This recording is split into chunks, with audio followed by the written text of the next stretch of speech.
Hello, friends, and welcome to another episode in the Run Breiter Podcast. I am your host, Sam Breiter, of course, joined with my co-host, Colleen. And today we have a very exciting topic, or hopefully it's exciting, because I think this is a topic that in general, some people are trying to often get advice on. I mean, I coach a lot of different runners, I've coached a lot of different runners, and this is commonly a question that comes up, which is, my long runs, they're boring, they're daunting, they're mentally draining. What do I do to make them more fun, to go by quicker, and to have a successful long run is really the goal, right? And so Colleen and I talked about this a little bit before the episode as far as like how much this just comes up, and honestly it's something we deal with as well. So we're going to share with you some of the tips that we have, whether you are running outside in nature or maybe on a treadmill because it's the winter and your neighborhood is flooded with snow like us here in beautiful Cleveland, Ohio. But first of all, Colleen, how are you feeling today? I feel good. It is, a federal holiday, so have a day off. That's nice. MLK Day is the day we're filming this episode. Yeah. We've been productive today, so it's good. It's good. How are you feeling, Sam? Yeah, all good. Yeah, it's spring cleaning in January today, and knocking out some awesome content to help the community. Well, we'll jump in, Colleen. I know this topic was actually your idea, but I really appreciated it because, again, like I said, it's something that I just hear very often. So I guess from your perspective, curious what made you want to talk about this today? Yeah, I think this was really on my mind because the winter in Cleveland has been quite brutal, to be honest, and it's resulted in a lot more of like a need to be running inside on the treadmill. Just because like the sidewalks haven't really been clear, and we've gotten some crazy almost like near blizzard conditions where it hasn't necessarily been safe to run outside. And so we've been doing a lot of runs on the treadmill, and I personally, I can grind out like a speed run on a treadmill. That doesn't bother me. What really starts to just like drain me is whenever I hop on a treadmill and I'm like, okay, well, I'll be here for the next 2-3 hours as I run 14 miles at almost the exact same pace for the whole time. And it's just really hard. I'm not even gonna say it's kind of hard. It's really hard, especially if you're just, staring at a wall, or you're at a gym and you're just looking at a bunch of other people just kind of grinding away at the hamster wheel, So it was really salient to me with this most recent training block that we've been kind of tiptoeing into, just because this winter has just been so challenging. And I personally find myself to be someone who can typically be okay on the treadmill for a long period of time, and I've even reached my limit at this point, so I figured maybe some other people could be relating it as well. Yeah, this is definitely an episode where if you're listening to it, we're not going to just be positive nonstop and rah-rah oh, it is perfectly fine to run 2 to 3 hours on the treadmill and it should be fun. No, we're going to give the practical stories as far as what we deal with adversity-wise, but I think I have some different perspectives of things that have helped me during these experiences. Colleen has some different stories to share. So hopefully this is not an end-all, be-all, fix-all episode, but more just some real practical advice for people who are in the trenches, doing the thing, struggling at times, but also finding really good ways to get it done. Because at the end of the day, that's what we do. It might not always be pretty, it might not always be as planned, but we do get it done. We run continually throughout the year, constantly training for different races. So, and I think that's really the goal that most people have, is to be consistent with running, to have it in your life long term for all the benefits that I always preach. I think a lot of the people who listen to this podcast, that's what they're really looking for, or what they have, and they just like to listen to you and I talk. So I think let's break this up into two sections, right? Why don't we start with the treadmill, because I think that is most relevant to right now. Yeah. And then we'll then go into running outside. And I think also something we can talk through is how to decide if it's appropriate on a specific day to run outside versus the treadmill, kind of in the transit. But yeah, would love to hear from you, Colleen, first. I know yesterday was a rough day on the treadmill for you, but you were able to get the workout in that you were looking for all in all. Like, what are some of the things that you do when you're really struggling on the treadmill?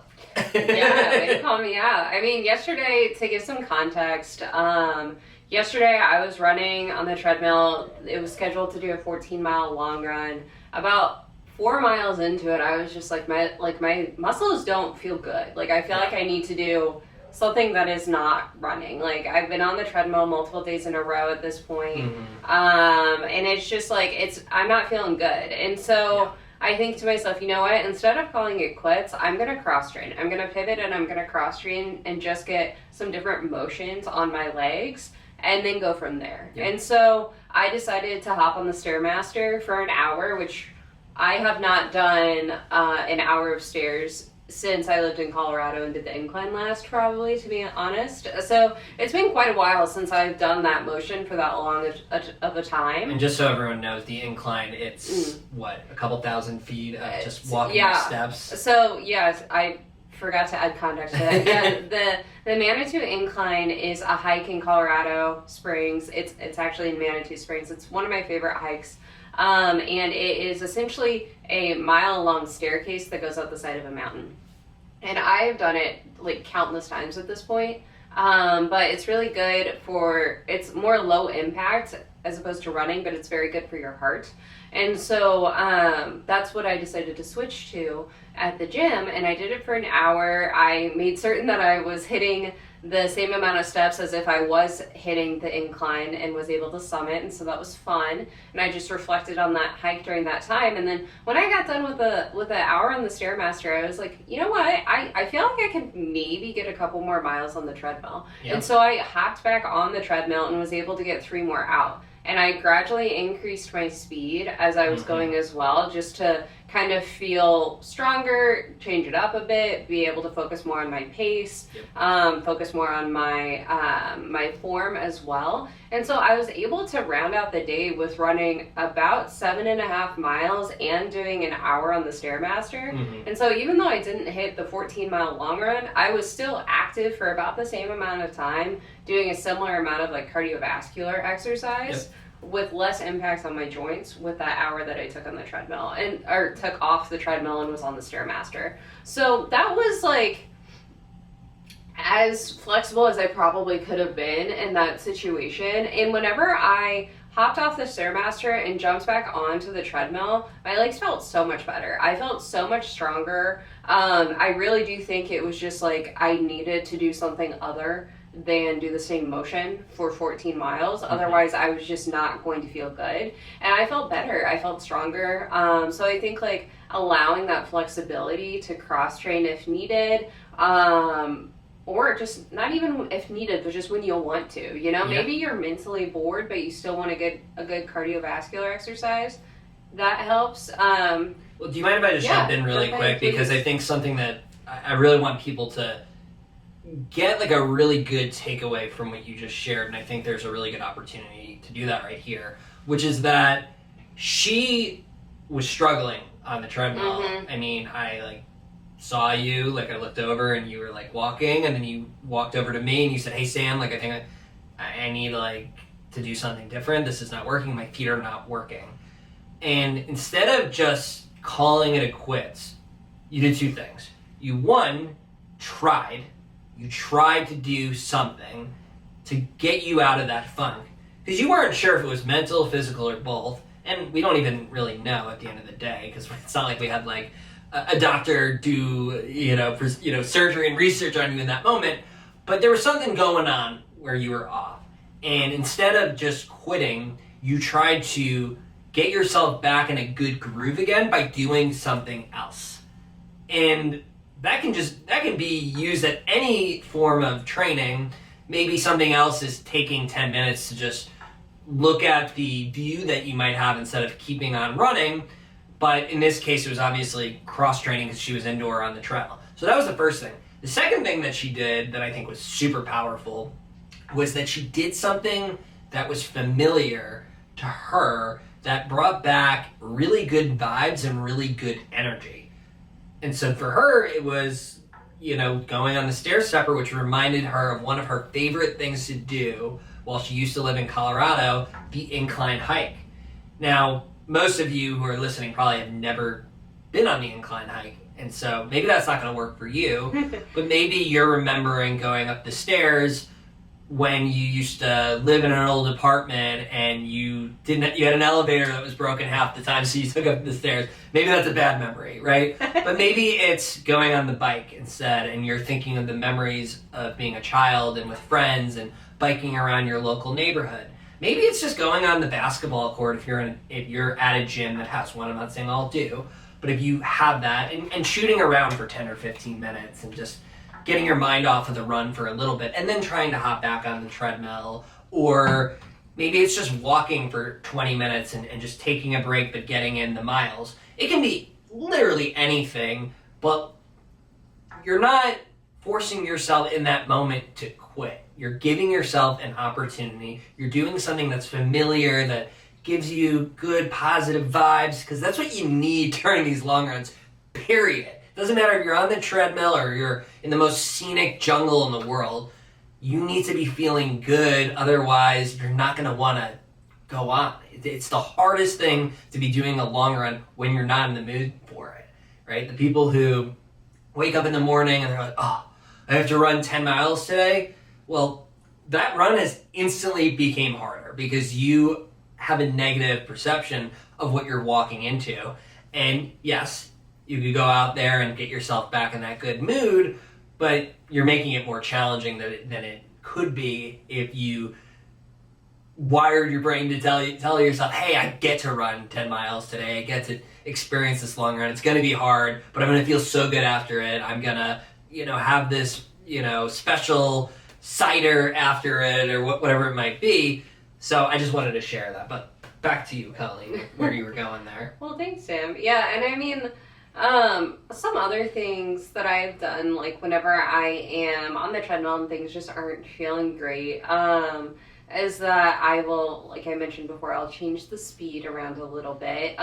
Nothing too crazy. Mm-hmm. Still trying to hit like the goal that I'm setting for myself, but I do like to listen to different types of music, and will pull different things out depending on where I'm at during the long run. So, like maybe I'll start with a podcast and then I'll switch to just some music that I like, and then maybe I'll switch to like a mix that I like that's like really upbeat, like a big moody mix, or something like that to really finish strong. Those are things that have worked for me in the past. Yeah. Something else that I like to do that I mentioned to Sam is sometimes I'll just take like an album and I'll just listen to it start to finish.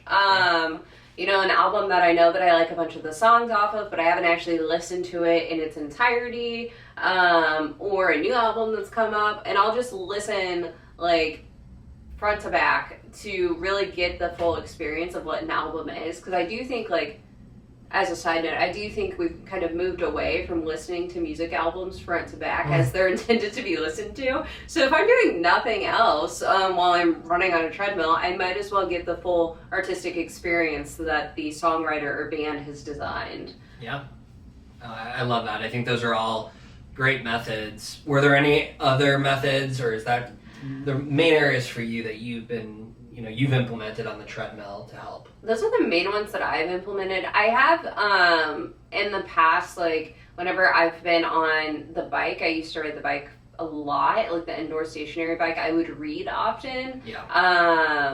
Felicia, whenever she was on our podcast, she referenced that she would study a lot when she was on the Stairmaster. Mm-hmm. I would study a lot whenever I was on the stationary bike. But something else that I personally haven't really delved into as much, I do know that it's very popular for people to like watch movies or watch TV shows. Yep. I've heard of some people will only have certain TV shows that they like will only watch whenever they are working out or doing a specific activity to really like motivate them to go. Mm-hmm. I personally have not done that, but I think it's kind of because like I don't know. I just feel like music works better for me. Well, it's more convenient. It's not all the treadmills don't have the capability to always just put on your favorite show. Yeah, or like even like Netflix on your phone. It's just like a small phone. I don't know. I've seen people bring iPads in. I don't have an iPad. That's just not something that I would do. But if it works for you, like 100% you should go for it. You should do it. One of my friends, she like watches TV shows whenever she does her long runs, and that's great. I just like, I haven't, maybe I'm not that into TV shows. I don't know. I just haven't gotten into that. I know that it works for people. If you're someone that really loves TV shows, and you know that would like separate your mind and keep you occupied, try it out. Yeah. How about you, Sam? I mean, and on that topic, it's funny. This isn't a piece of advice for the treadmill, but it's for like the stationary bike. And I think it goes to that theme. I remember I used to have a stationary bike in my bedroom years ago, and I could ride that bike for hours if I was playing video games. And the point is, whatever can get your mind off of, oh my God, I have 8 miles left, I have 12 miles left, I have 3 miles left, is going to make the run go by quicker. I think the worst thing that you can do, and listen, I do this all the time, but just because I am saying this is the worst thing to do doesn't mean, I don't follow my own advice, but is to literally have your screen on your treadmill show you the amount of miles that you've gone and the time that you've gone, and you're just staring it in the face the whole time, being like, okay, I'm 1.11 in, 1.12, 1.13.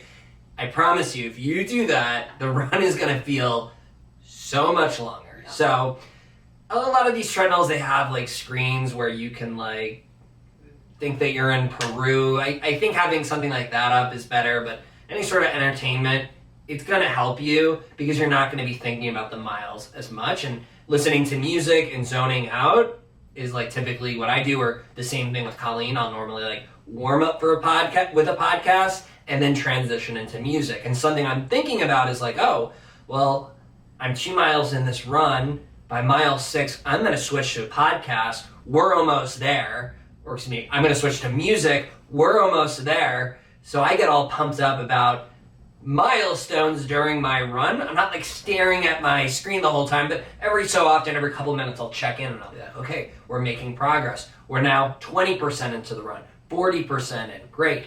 Once I get to X amount of time, I'm going to get off the treadmill for a minute and drink some water, or I'm going to go to the bathroom really quick. Because when you're on a treadmill, all that stuff is available, and you're not like out on a trail where you got to like find a porta potty, or don't tell anyone I said this, go in the woods. But that is the benefit of the treadmill. It's definitely like the safest way to do a long run because you're in the same place, you have all the resources needed and everything like that.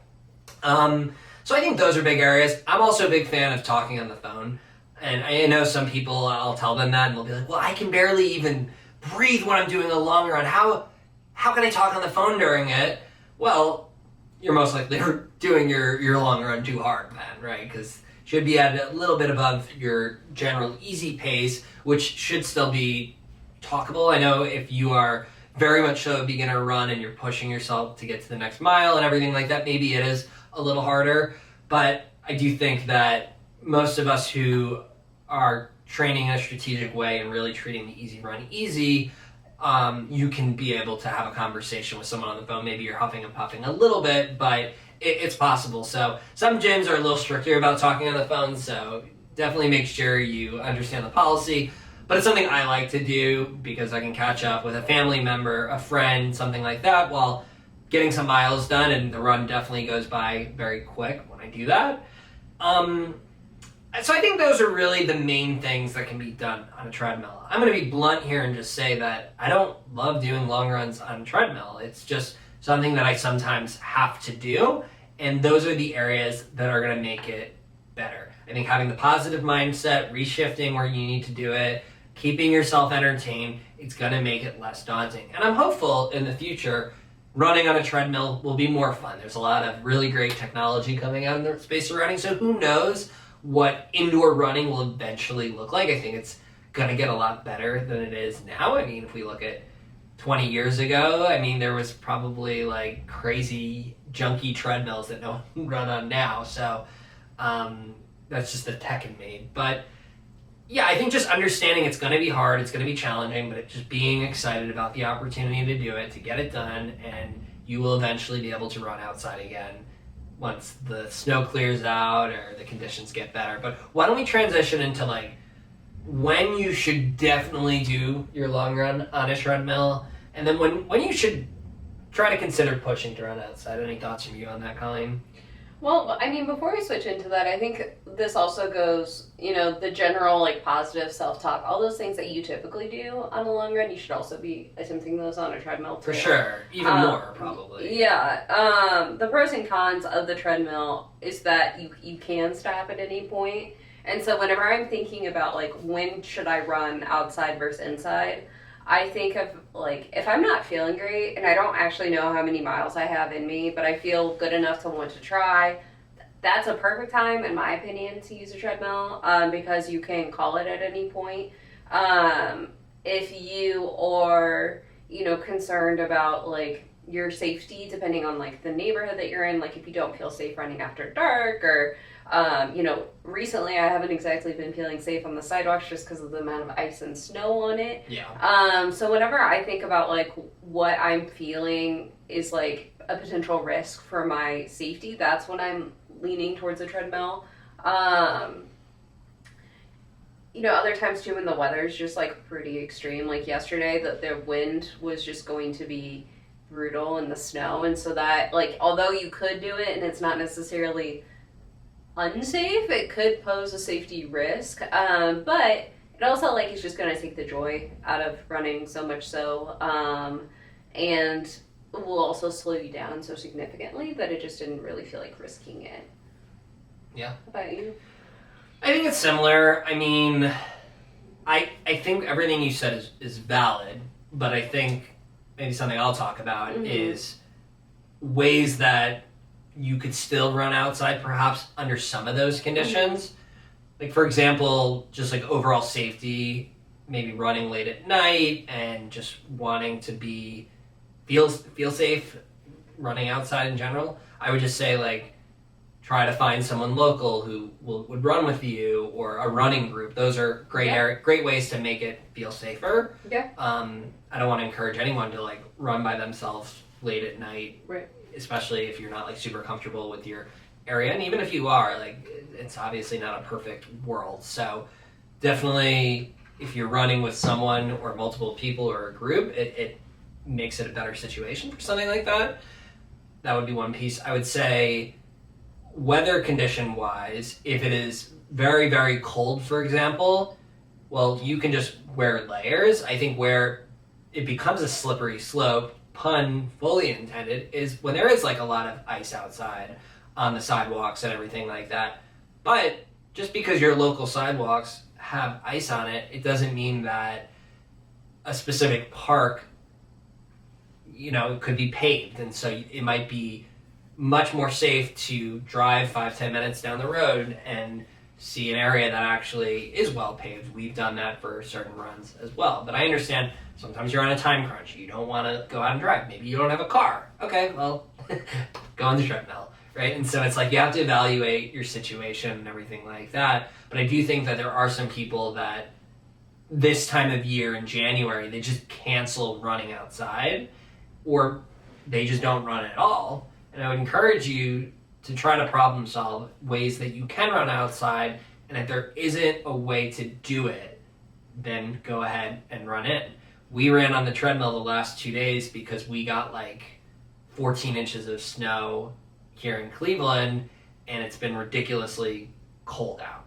So it wasn't ideal. It was snowing horizontally at one point. And the wind was insane, points. And it's been cloudy. It just hasn't been ideal. And visibility is to where it's already hard enough whenever you're running and not wanting to get hit by a car, but add in a blizzard, people are not seeing you. Yeah, but I just want to say if you get an inch of snow and it's 35 degrees outside, I think if you wear perhaps better grip shoes such as trail shoes or just high cushion shoes, it's going to be okay to run outside. And if you slip and fall and break your ankle, I'm not responsible for that. So this is a disclaimer, but I'm just saying here that I would be comfortable running in those conditions. And I would say it is going to be very safe overall to run in those sorts of conditions. I would say too, being more kind to yourself when it comes to pacing too.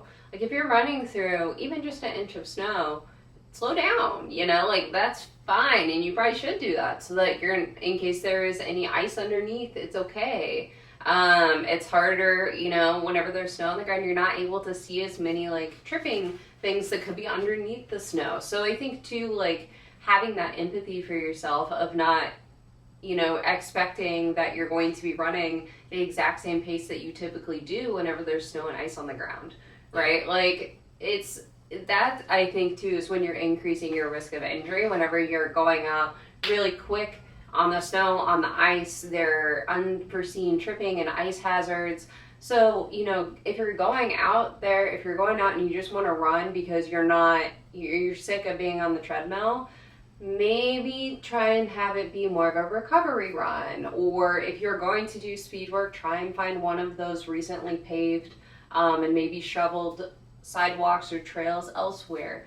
But, you know, just giving yourself empathy, or even adjusting your speed workouts to be going a couple, you know, 15, 30 seconds slower per interval just to adjust for the snow. Whatever that might look like, just allowing yourself more flexibility, I think, is really important. Well, I mean, I think the workouts should be done at the same effort that you normally would do them, but to accommodate for the conditions. It's something I've been talking about a lot recently. So if you're going out there and you're doing the easy run, well, 15, 30 seconds, yeah, maybe that's appropriate for you. It's going to range depending on the person, in my opinion. Yeah, for sure. But what does an easy run feel like for you in perfect conditions? Well, it should feel the same way when you are running and it's 15 degrees out and there's a couple of inches of snow on the ground. It should be talkable. Your heart shouldn't be racing outside of your chest. But you're moving, right? And you're pushing through and everything like that. And so don't be looking at your watch every few seconds when you're out there and the conditions are rough. Just go by the feel. And if it takes a little longer, a few minutes longer, that's okay. And the same goes with speed workouts. I think going into the workout with an expectation, I mean, there's all these great conversion applications on the internet that you could look up and say, hey, I am doing the speed workout. This is normally my pace in ideal conditions. How should I adjust it for X temperature? And it'll spit out an equal result there. And like, I think for speed workouts, they're often more time-based, so that's a good way to approach it. And put in the wind, put in the air quality, different things like that.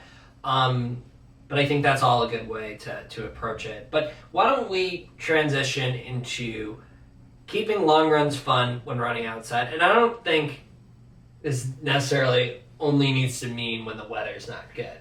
Yeah. It's in general, because even if it's a perfect day out, the scenery is great, some people still struggle to get through those long runs. I'm not acting like it's an easy exercise any way you do it. It can be hard even in the most perfect conditions. Yeah. So curious like how you're thinking about that. Yeah. Sorry. I don't know why I'm yawning. I feel like some of these things too, like, you know, we might be mentioning them now for the outdoor runs, but you can obviously apply them to a treadmill when feasible. So something that I try to do whenever I'm running outside is I try to just focus on like the one specific mile I'm doing.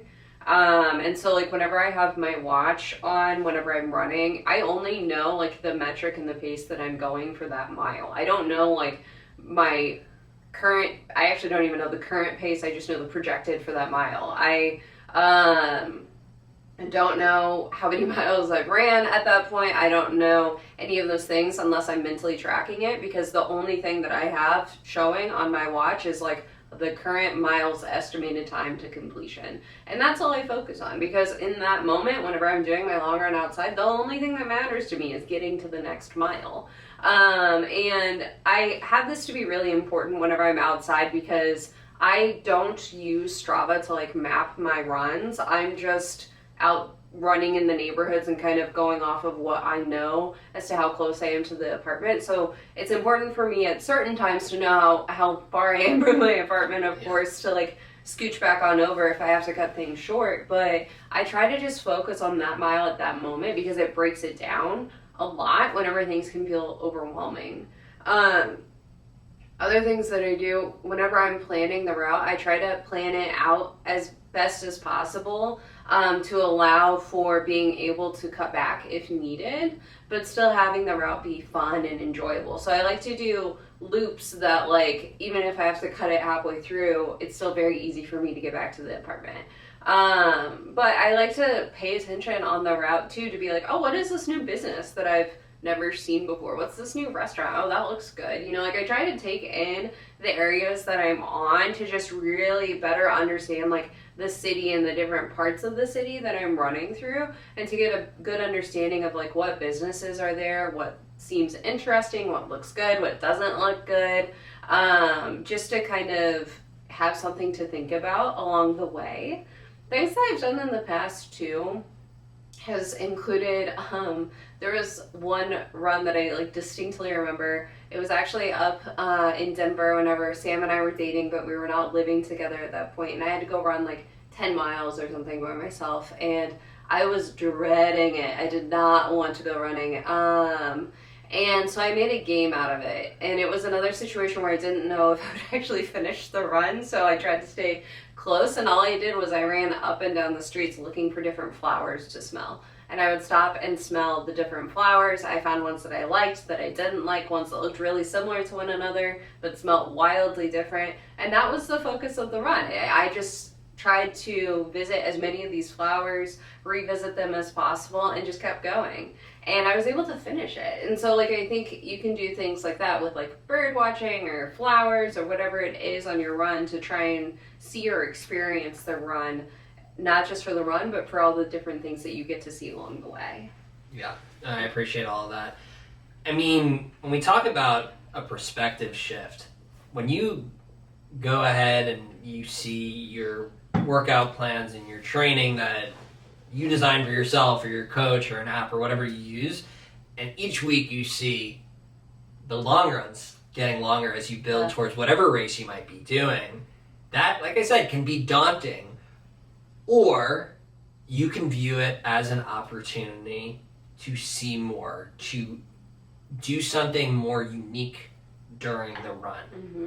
That is a perspective shift that I think has helped me quite a bit, and I think it can help anyone. Mm-hmm. So, for example, if you can accomplish a lot of things during a long run. One, you can run the longest that you've ever ran, potentially. Yeah. Wow, I get to personal best the distance that I have ran. Okay, let's say you've already done that, but now you're just repeating a long run, or, you know, you used to have a fun time with long runs, but now it feels a little rotten to you. Okay, how do we make this a little bit more fun?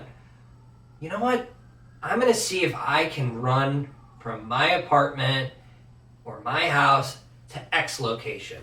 I'm going to try to get to the beach. I'm going to try to get to this mountain, or there's a running store that's super far away from me, and that'll be the middle point of the run, and I'll go there and I'll get water, I'll go to the bathroom, and I'll buy a new gel that I'll try out. I'm going to try during this run to run to this sporting stadium. I'm going to try to get to the zoo. I'm going to run and count how many banks I see. It doesn't matter. Find something that you like, that you're interested in, that makes the run something that you're going to look forward to and that you can make an adventure. We went on a long run once, and we wanted to see how many parks when we were living in Denver we could get to.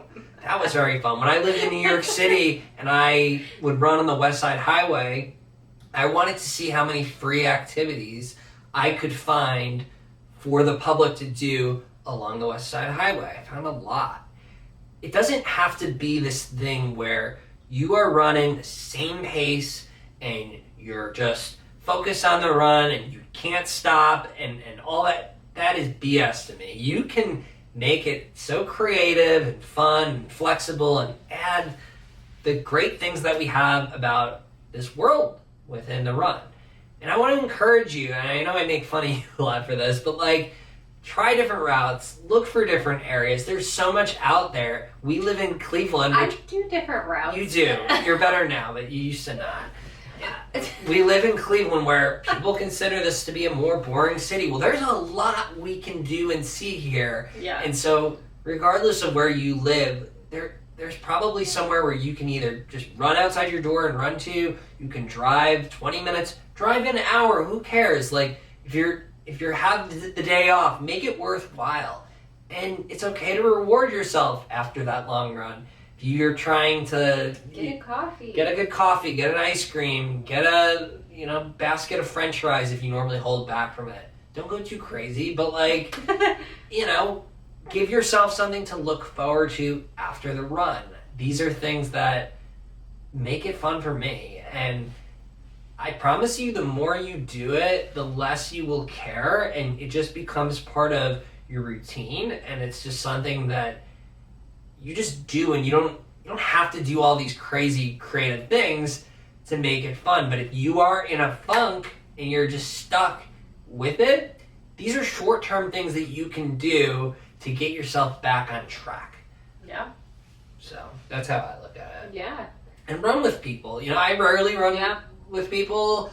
Because you're too fast. It's not even that. It's like, I love it naturally. Like, I don't need to do all these things. And I know that's like a privileged thing to say, but it hasn't always been like that for me. There have been times for me where I have struggled with it.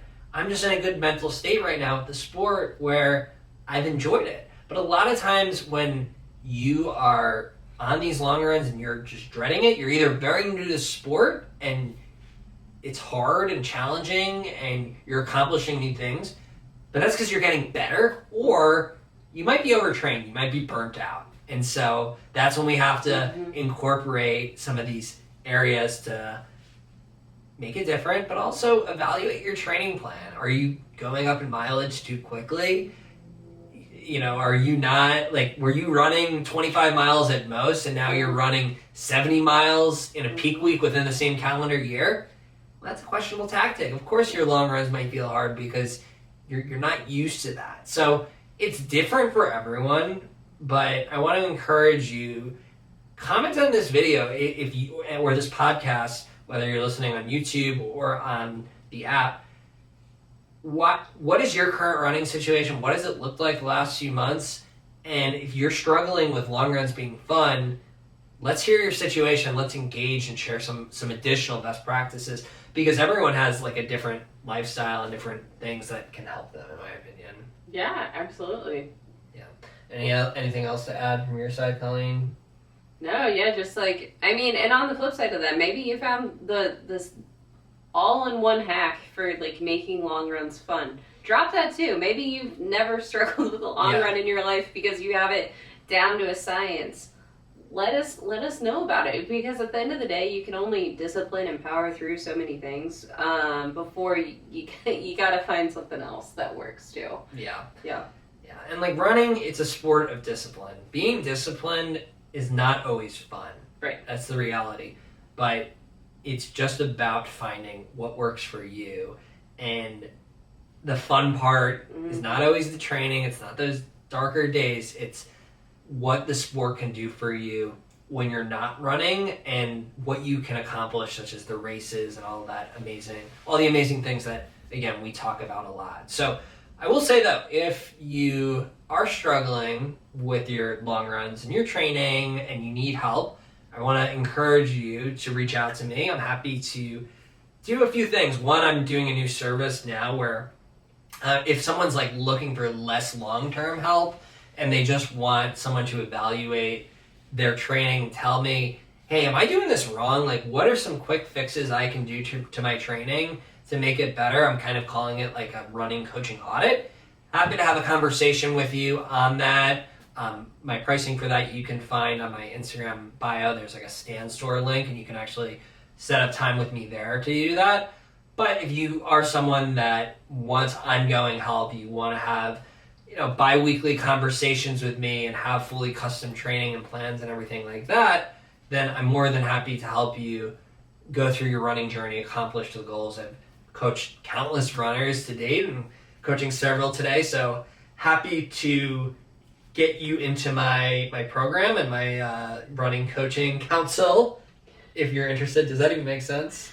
We'll roll with it if you say it confidently enough, Running coaching council. Let's go. But no, seriously, like, I mean, I think if you talk to any of the athletes that I am coaching, what I really pride myself on is the personalization that I do, the continual communication throughout the week, and then just overall flexibility, because there's not a single runner that I've ever coached that doesn't have life things get in the way, injuries, soreness, mental, physical struggles, whatever it might be. And so I really want to work with you closely on helping you get to your goals, whether it's completing your first 5K, running your first marathon, PRing, whatever it is. Yeah.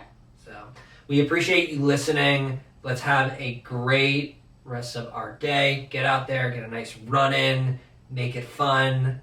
But as always, don't forget to run brighter.